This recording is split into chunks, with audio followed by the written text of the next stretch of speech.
Salut, mercredi 26 février 2025.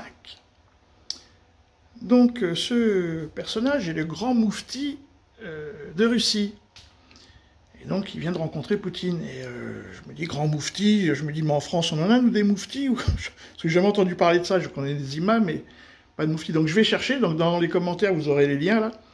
Et puis j'ai potassé un petit peu, et donc effectivement l'islam entre en Russie en l'an de l'Hégire 18, donc en 659. Alors évidemment, entre 659 et 2025, l'islam a toujours été en Russie. Donc elle est super bien intégrée, je veux dire, c'est la deuxième religion russe, le ramadan est fêté, il y a les communautés échangent ensemble pour se comprendre, parce qu'il y a les trois religions, hein. Il y a le judaïsme en Russie, il y a donc l'orthodoxie chrétienne, et donc les musulmans. Tout le monde en même temps. Donc c'est ça, la vie, l'exemple de la vie du monothéisme. C'est pas la France.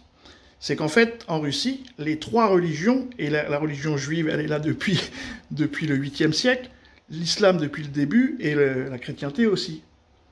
Donc la Russie est le pays, le vrai pays de la vie des monothéistes. C'est ça. Et si les juifs veulent vivre en paix, il faut qu'ils aillent en Russie. C'est là leur patrie. Voilà. Donc du coup, c'est incroyable cette histoire d'islam par rapport à la vie qu'ont les Russes, comment c'est intégré.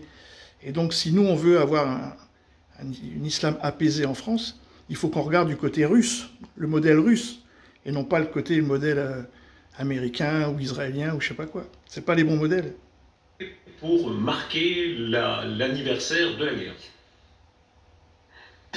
Qu'est-ce que c'est ? Quand vous avez annoncé le début de l'opération militaire spéciale, le même jour, nous avons tenu une plénière et fourni un soutien total à l'opération militaire spéciale. Nous avons lancé un appel à toutes nos administrations spirituelles et commencé à rassembler les troupes.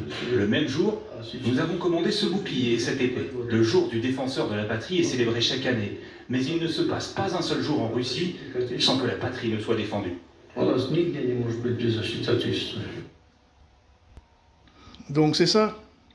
L'histoire du grand remplacement, ça ne tient pas la route, puisqu'en fait, il suffit simplement d'accepter l'autre dans sa diversité. Et les Russes, ils y arrivent, en orthodoxie, donc la religion chrétienne la plus dure, alors normalement, une société laïque devrait pouvoir le faire. Encore faut-il le vouloir. Salut les amis.